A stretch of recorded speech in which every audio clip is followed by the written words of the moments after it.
This is your news source evening bulletin for today, Thursday, the 16th day of March in the year 2023. I'm Gordon Mosley reporting, and here's what we're tracking tonight. Minister of Home Affairs Robeson Bent today urged members of the joint services to remain professional and maintain the peace in the society. He made the comments as he condemned the recent statements made by Working People's Alliance executive Takuma Ogunse, who, in referencing to the ethnic makeup of the joint services, urged that Guyanese rise up against their oppressors. In delivering the keynote address during the opening ceremony of the Guyana Prison Services Senior Officers Conference today, Minister Ben said in light of those recent statements, members of the discipline services might be having doubts about their roles, but they must remain part of the plan to increase the peace and the security of Guyana. And we've had experience, I don't have to go beyond perhaps the 2002 jailbreak, which resulted in grief still in the country. I think in relation to that, we had the death of a prison officer and serious injury to one lady who died last year, I think. But it resulted in untold suffering in communities, unrest, disorder, and dysfunctionality, which in many instances still resides today, because for some people, the political discourse must only reside in division, in breaking up, in insults, in disrespect for ourselves, so this Guyana that we have. On the sidelines of the Prison Officers Conference, Minister Ben also warned that should the statements made by Mr. Ogunse and other members of the WPA found to be seditious, they will be held accountable. And these calling out which they have made, these insinuations, these suggestions, these open calls to misadventure and distress, I want to condemn them in the strongest terms. In condemning them in the strongest terms, I'm saying while we are having legal reviews of them, they appear to me to be frankly seditious. And if they're found to be seditious, the laws will take its course. The opposition leader Aubrey Norton, in breaking his silence over those controversial remarks, said while the words uttered by Mr. Ogunse were badly chosen, the statement came from a place of frustration due to the current state of affairs in the country. But the Home Affairs Minister said in a democratic society such as Guyana, there are resources in the parliament and the judicial system. You cannot have persons who would want to call out in a democratic environment where there's a parliament, where there are courts. There are resorts in the parliament, there are resorts in the legal system. If any person or any organization feels aggrieved rationally with perceptions in relation to governance and what is the makeup of things, how things are being worked at.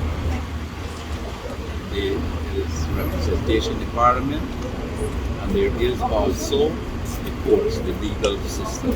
The Home Affairs Minister, who overlooks national security, said the government will not allow persons to call one set of people to attack another set of people, or to suggest persons who have arms in a formal discipline service to turn those weapons against the state or their fellow Guyanese. More news coming up in just a moment.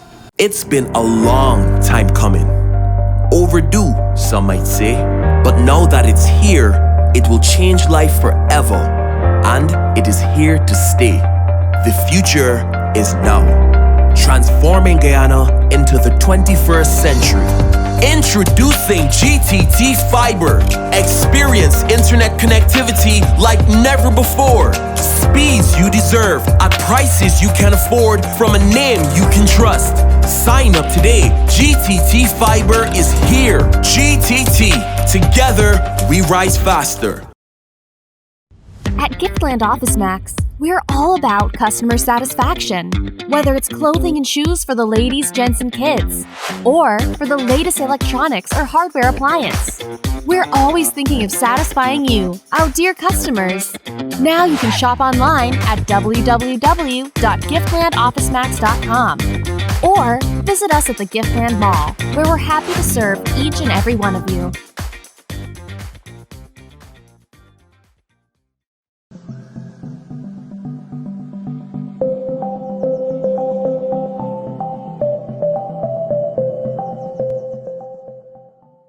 Did you know that you can check your NIS contributions online?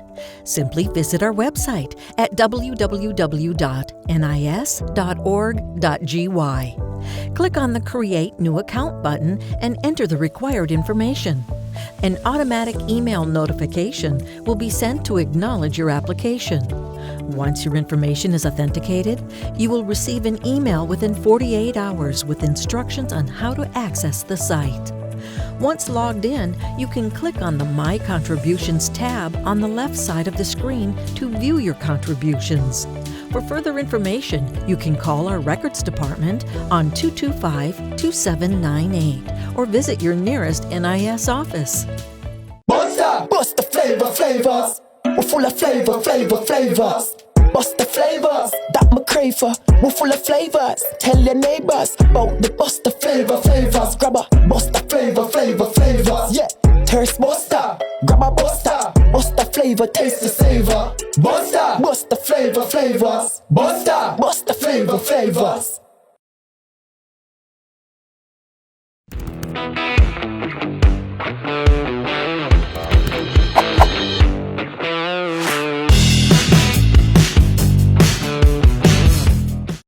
Strong and solid in countries far and wide. New India Assurance, we're standing by your side. Golden service, half a century and more. New India Assurance, our policies are secure. From the heart of India, we serve these islands. The strength that you can trust, you're safe when you come to New India Assurance Company. Assurance when you need it most. For your home, motor or business insurance, visit New India Guyana office, 58 Brickdam next to Star Computers. Telephone 2260-415-7. Comfortable parking available.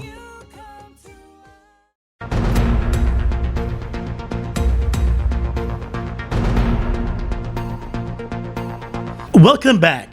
Opposition leader Aubrey Norton today said he was taken aback when he saw a statement from the chairman of the Joint Services, Brigadier Godfrey Best, commenting on statements made by WPA Executive Takuma Ogunse at a meeting in Buxton. In commenting on the issue, Brigadier Best reminded and assured the nation that irrespective of its ethnic composition, the Joint Services of Guyana is an apolitical institution and will continue to uphold the noble position of service to the people of Guyana.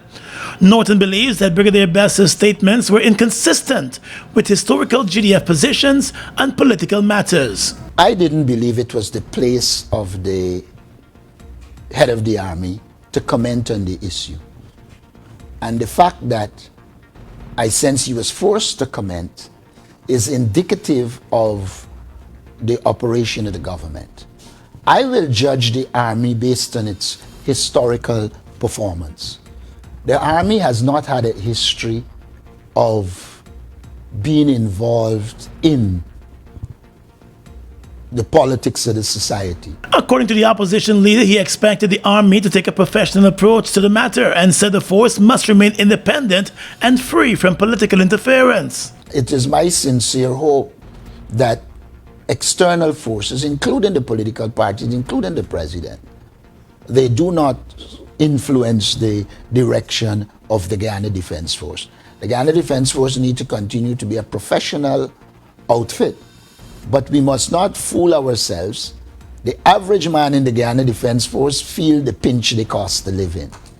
The average man in the Guyana Defense Force, the African Guyanese in Guyana Defense Force, feels the racism Today, the opposition leader reiterated that he does not support the statements made by Mr. Ogunse, but noted that his remarks must not be dismissed, since he described those of the state of affairs in Guyana. He said the government should use the opportunity to address the issues raised by the WPA member, rather than going after him for certain statements, which he maintained were not acceptable. And Prime Minister Mark Phillips has slammed WPA Executive Takuma Ogunse for the statements made at that public meeting in Buxton a week ago. In a statement yesterday, the Prime Minister said the lack of condemnation of the statement by political leaders is disturbing. The Prime Minister said, as a nation that is rapidly progressing, there is no place for the kind of language used by Mr. Ogunse. He said the WPA's attempts to conduct a series of rallies in Afro-Guyanese communities proved that it is clutching at straws. According to the Prime Minister, the development of Guyana must be prioritized, and said the focus should be the development of the country, and all politicians must show a genuine effort to contribute to that development. He said the elected government is committed to the rule of law in the country. Still in the world of finance, the Ministry of Finance has taken aim at the Guyana Human Rights Association following the association's questioning of the recent contract signed between the government of Guyana and the German company through a United Arab Emirates businessman for the production and supply of a new e-identification card. The GHRA, in addition to raising procurement concerns, has also questioned the introduction of the e-identification card without data protection legislation. The signed contract is valued at more than $35 million. In a two-page statement that broadsided the GHRA as a one-man organization, the Ministry of Finance dismissed the organization's concerns while assuring that all procurement laws were followed in the issuance of the contract. According to President Finale, the company was among two companies recommended by Sheikh Ahmad Al Maktoum after the government requested the assistance of the United Arab Emirates in 2021 about the e-ID card.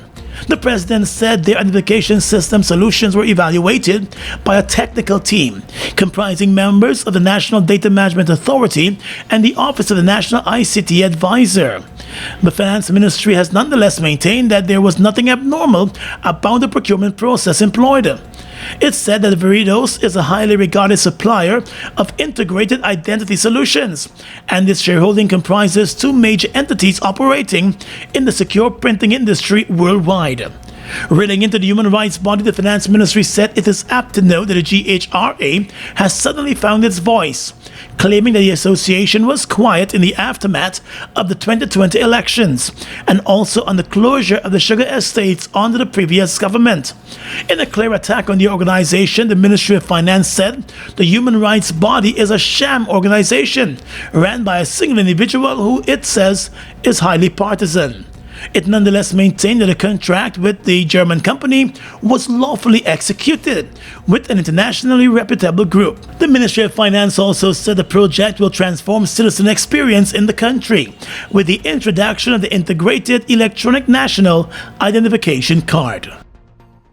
The Georgetown Chamber of Commerce and Industry has issued a call on local commercial banks to come clean and providing information about the possible hindrances that may be restricting the local private sector from accessing better financing from the commercial banks. In a statement today, the Chamber of Commerce said it wants to know of the issues, whether those issues are legislative, economic, social, or environmental. According to the Chamber of Commerce, a number of its members from the private sector have publicly voiced their concerns about the issue, and the issue has also been raised with the Finance Minister. The GCCI said access to finance is one of the most crucial issues facing the business community, and the Chamber believes that the banks play a major role in mitigating the existing challenge. The bank's failure, the Chamber said, to respond to the concerns of the private sector leads to the assumption that the issue of access to finance may be a question of internal difference at their level as opposed to a national legislation or policy concern. The GCCI also said the private sector needs to have access to multiple instruments of borrowing, such as invoice factoring, accounts receivable financing, contract borrowing, and movable property lending to increase its competitiveness in the oil and gas sector. The Chamber of Commerce said the local private sector risks becoming unable to compete with regional and international counterparts if the issue persists, and it still faces challenges in accessing financing. Just recently, the Georgetown Chamber of Commerce complained about not enough access to foreign currency, and also complained to the central bank about that issue. Combo pack up, we feeling best. Sunshine stacks above the rest. There is no contest, is the best mix, so we feeling best. Best value to how you feeling. Ole cheesy, too much ripples and more combo pack of flavors galore, yeah. Combo pack up, we feeling best. Sunshine stacks above the rest. There is no contest, is the best mix, so we feeling best. Sunshine Snacks Combo Pack, now with a new look and new mix. Grab your pack today. Best mix, so we feeling best.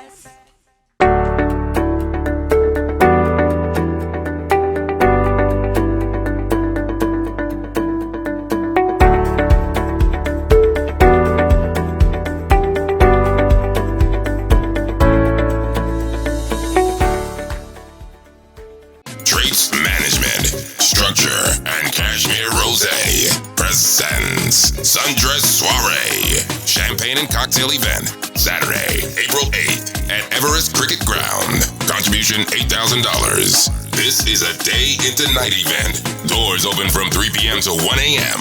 Free. Cocktail hour, 3 p.m. to 4 p.m. Sundress Soiree. You know the vibes.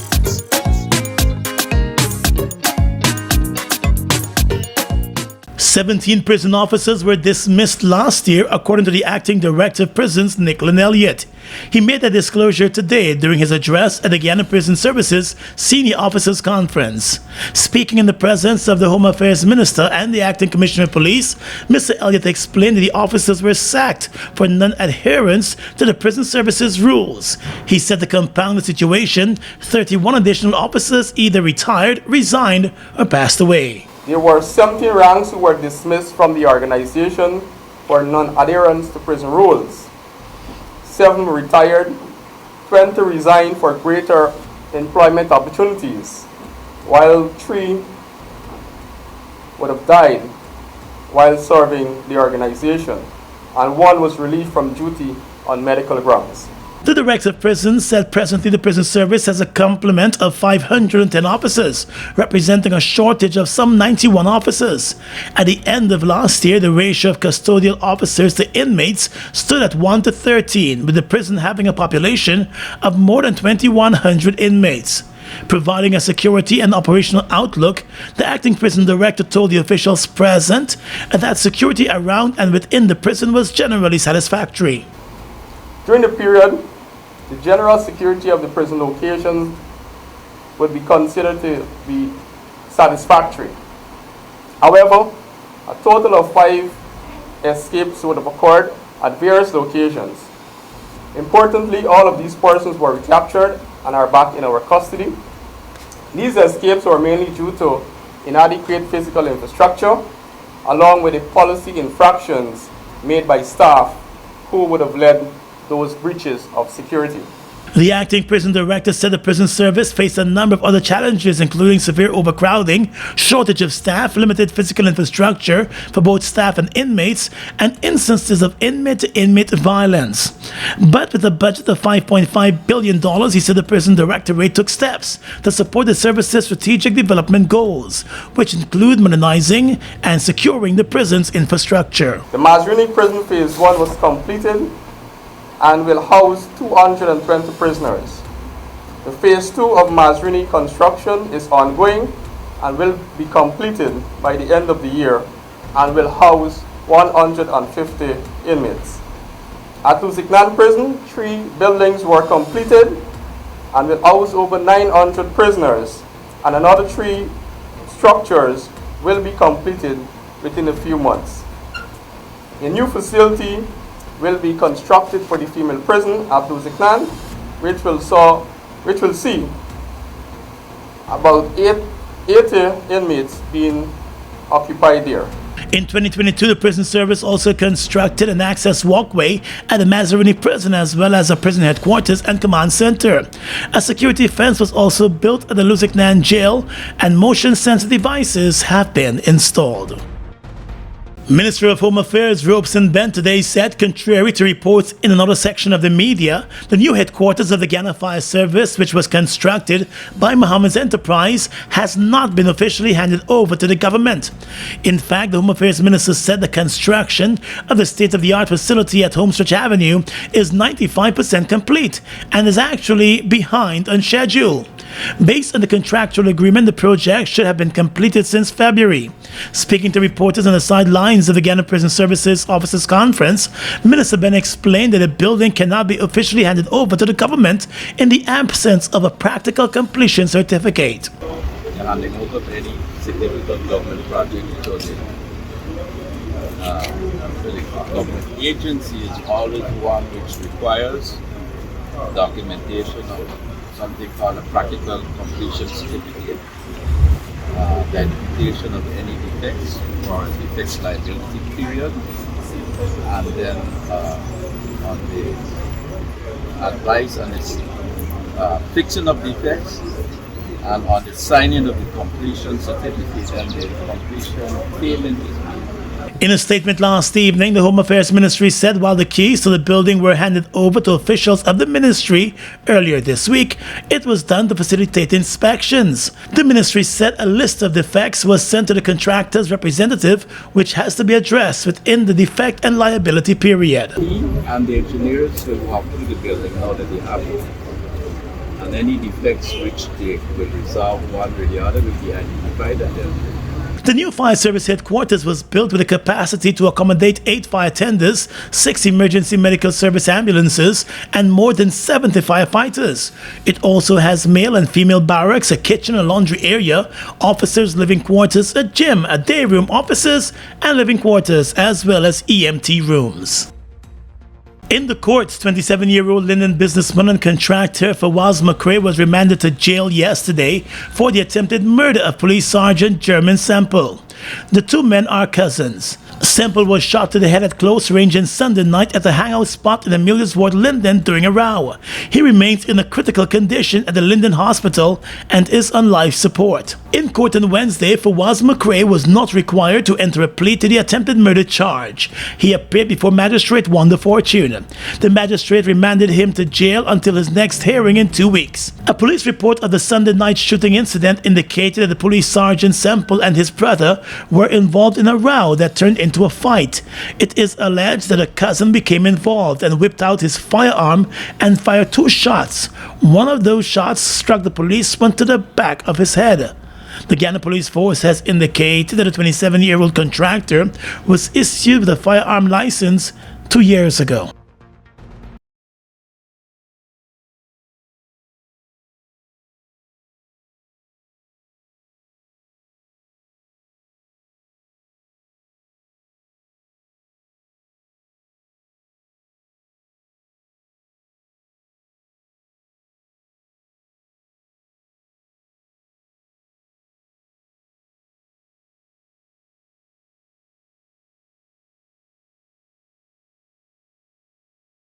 Food Max Supermarket, located on the ground floor of the Giftland Mall, is your one-stop shop for all your grocery needs. We stock a variety of imported frozen meat and food products, fresh produce, and pet supplies, freshly made bread. Rotisserie chicken and patties are also available daily. Shop in comfort today at Food Max and let our courteous staff assist you in satisfying your shopping needs. Food Max, the fresh food specialist. It's one of your biggest goals, getting your own home, where memories are made, where happiness lives. You may feel that home ownership or renovation is beyond your reach, but we at Republic want you to know that there's always a way. Ask us about our suite of mortgages. Let's help make your housing wishes come true. Or advise on how the equity in your existing home can finance other dreams and goals. Call or go online to learn more. Look who's in the mix now. The new Buster Soda Water. 0 calories, 0 sugar, 0 artificial flavors. 100% refreshing. Taste Buster Soda Water today. Buster Soda Water. Now available for only $120. Fuel it up and drive, Super 95. Fuel it up and drive, Super 95. your fuel system, boy. High mileage and performance, boy. Guy Oil's Super 95 gasoline gives you more reasons to drive and is available at 56 service stations nationwide. For affordable price, high performance, and high mileage, choose Guy Oil's Super 95 gasoline. Fuel it up and drive.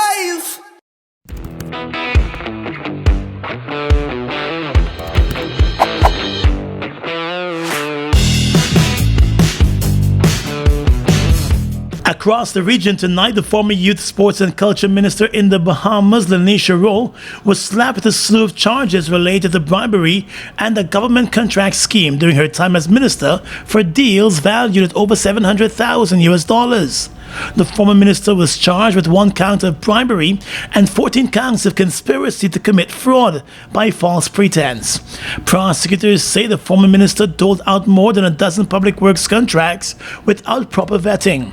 Her husband, his uncle, and 2 others were also charged in connection with allegedly obtaining money for contracts on various sporting complexes. The accused were all granted bail and the case was adjourned until the end of May. Rowe had resigned from her cabinet role in February of 2021 amid an audit of the country's sports authority. She has repeatedly denied any wrongdoing. Brazil's Federal Audit Court yesterday ruled that former President Jair Bolsonaro must deliver within 5 days a second set of jewelry that he received from the Saudi government. The decision comes a few days after Brazilian police launched an investigation into an attempt to illegally bring the jewelry valued at $3.2 million into the country, gifts to the then president and his wife. On Monday, Bolsonaro's lawyers said in a letter to the police that the former president will deliver the second gift to the state as part of its collection of presidential gifts. The court also ordered that the first set of jewelry seized by customs officials in 2021 in the backpack of a government aide returning from Saudi Arabia be kept in custody at the presidential offices, in addition to opening an audit on all gifts received by Bolsonaro during his term in office. Several officials from the Bolsonaro administration unsuccessfully tried to recover the jewelry. And finally tonight, international news. Poland will send 4 Soviet-era MiG fighter jets to Ukraine, becoming the first NATO country to send planes since Russia invaded last year. The Polish president said they would be sent in the coming days, with others handed over in the future. Though a welcome boost to Ukraine's air defense, the extra jets are not expected to be decisive in the war. The deputy speaker of Ukraine's parliament said she hoped more countries would follow.